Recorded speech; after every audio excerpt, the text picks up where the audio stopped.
అన్నమయ్య జిల్లా రాయచోటి పట్టణంలోని అభి కన్వెన్షన్ హాల్లో టీడీపీ, బీజేపీ, జనసేన పార్టీల కార్యకర్తల ఆత్మీయ సమావేశం నిర్వహించారు.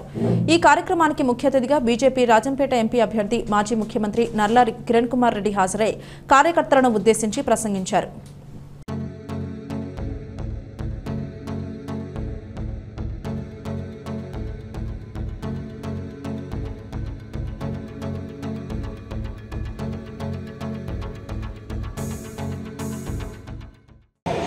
ఐపీఎల్ తెలుసా? ఐపీఎల్ ఏమిటి? ఐపీఎల్ దివాలా తీసినాడు. ఆంధ్రప్రదేశ్ ని జగన్మోహన్ రెడ్డి గారు 5 సంవత్సరాల దివాలా తీసిచ్చేశారు. టోటల్ గా దివాలా తీసేసింది. అప్పులు విపరీతంగా అయిపోయినాయి, లక్షలు అయిపోయినాయి. నేను ముఖ్యమంత్రిగా ఉన్నప్పుడు 90,000 కోట్లేమో అప్పు ఉంది మన రాష్ట్రానికి. ఈరోజు 7-8 లక్షల కోట్లు అప్పు చేసేసారు. అప్పు చేసి పప్పు కూడా తింటారంటారు. అప్పు చేసేది బటన్ నొక్కింది, అప్పు తీసేది బటన్ నొక్కి ఎవరితో ఆస్తిపోతారు. వాళ్ళు అప్పు చేసి మనం పేద ప్రజల్ని కాపాడుతుందని చెప్పడం లేదు, కానీ మన వనరులను మనం పెంచుకొని మనం స్థిరంగా ఉండి మళ్ళా మనం చేయాలి తప్ప ఈ విధంగా చేసేది పొరపాటు. ఇది మంచి పద్ధతి కాదనేది స్పష్టంగా తెలియజేస్తున్నాం. 5 సంవత్సరాలు అక్రమ కేసులు ఎన్ని పెట్టారు? అక్రమ కేసులు, ఇసుక దందాలు, రౌడీజం, ప్రతి ఒక్క అంశంలో కూడా దౌర్జన్యాలు విపరీతంగా పెరిగిపోయినాయి. సామాన్యుల పైన ఎవరైనా ప్రశ్నిస్తే వాళ్ళ పైన అక్రమ కేసులు పెట్టేది, ఎవరన్నా ఏమైనా చేస్తే భూదందాలు, భూములు లాక్కునేది. ఈకేటీ భూములు కానీ ప్రైవేట్ భూములు కానీ ఈ దందాలన్నీ పోవాలి. స్వేచ్ఛగా మీరు ఓటేయాలంటే స్వేచ్ఛ, అభివృద్ధి ఒక పక్క ఉంది, ఇంకో పక్క దౌర్జన్యాలు ఏదైతే అరాచకం ఇంకో పక్క ఉంది. మీరు నిర్ణయం తీసుకోండి. మీరు ఇక్కడ ఉండే వాళ్ళని నిర్ణయం తీసుకోవాలి.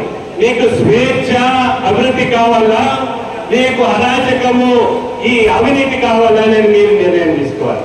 ఇప్పుడే చెప్తున్నారు, ఎవరు అనౌన్స్ చేస్తా, కిషన్ కుమార్ రెడ్డి ఎమ్మెల్యే అయిపోయినాడు, రామప్రసాద్ రెడ్డి ఎమ్మెల్యే అయిపోయినాడు, కిరణ్ కుమార్ రెడ్డి ఎంపీ అయినాడు. మేమేమి కాలేదు. ఇంకా మామూలుగా ఇంగ్లీష్ లో ఒక సామెత ఉంది, don't count the chickens before hatching అని.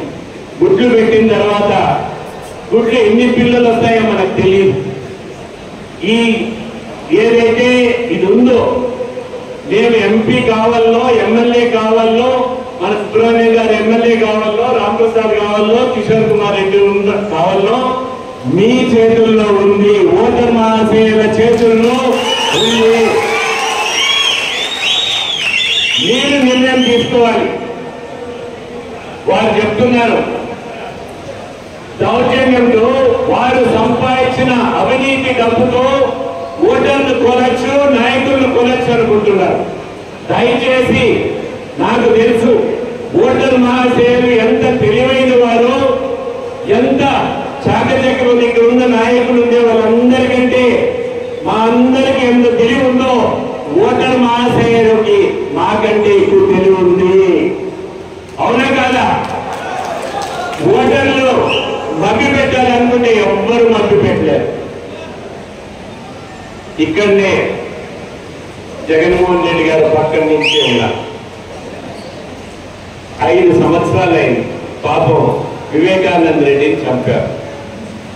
చంపిన తర్వాత ఎవరు చంపారో వారు కూతుర్లు, ఆయన చెల్లెళ్ళు అందరూ తిరుగుతున్నారు. న్యాయం చేయండి మాకు తిరుగుతున్నారు. కూలీ చేసిన వాళ్ళు పక్కన ఎవరైనా ముఖ్యమంత్రి సాయం చేస్తారు. ఇది న్యాయమా? ఇది ధర్మమా? ఒక్కసారి ఆలోచన చేసుకోండి అని మీ అందరినీ కూడా. సొంత కుటుంబంలో వారి పక్కింట్లో ఉన్న వారి బాబాయ్ నా క్యాబినెట్ లో మంత్రి వైఎస్ వివేకానంద రెడ్డి.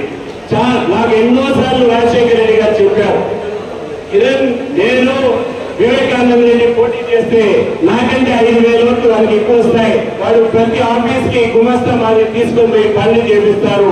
అంత నమ్మకం ఉంది వైఎస్ వివేకానంద రెడ్డి పైన. ప్రజలకు అంత నమ్మకం ఉందని నాకు ఎన్నోసార్లు రాజశేఖర రెడ్డి చెప్పారు. రాజశేఖర రెడ్డి గారు గొప్ప నాయకుడు. ప్రజలను కలిసేవారు, ప్రజల నాయకులను కలిసేవారు, ఎమ్మెల్యేలు కలిసేవారు, మినిస్టర్లు కలిసేవారు.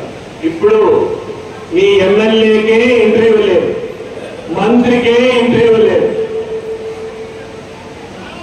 ప్రజాస్వామ్యంలో ప్రజలు ఎన్నుకున్న ప్రజాప్రతినిధుల్ని ఈ విధంగా చెత్త మాదిరి చూస్తే అటువంటి ఎమ్మెల్యేలు, అటువంటి ఎంపీలు, అటువంటి వాళ్ళు మీకు కావాలా అనేది ఒకసారి మీరు ఆలోచన చేసుకోండి. రాజశేఖర రెడ్డిని కలిసిన వాళ్ళు ఎంతమంది ఉన్నారు ఇక్కడ? ఎంతమంది ఉన్నారు ఇక్కడ? స్వయంగా ముఖ్యమంత్రి ఉన్నప్పుడు కలిసిన వాళ్ళు ఎంతమంది? చేతులు ఎత్తండి. ఇంతమంది కలిసిలేదా? ఎన్నిసార్లు ఎలక్షన్లకు వచ్చినాం? నేనే వచ్చినాను ఎన్నోసార్లు. నేను ముఖ్యమంత్రిగా ఉన్నప్పుడు కలిసిన వాళ్ళు ఎంతమంది ఉన్నారు? జగన్మోహన్ రెడ్డి కలిసిన వాళ్ళు ఎవరన్నా ఉన్నారా? ఇక్కడ ఒకరన్నా కలిసినారా? ఇక్కడ ఎవరు? ఇక్కడ ఎవరు కలిసిన? No interview. ఇప్పుడు మీకు సమయం వచ్చింది, మీరు కూడా ఇంటర్వ్యూ ఇవ్వద్దండి ఆ పార్టీకి. ఆ నాయకులు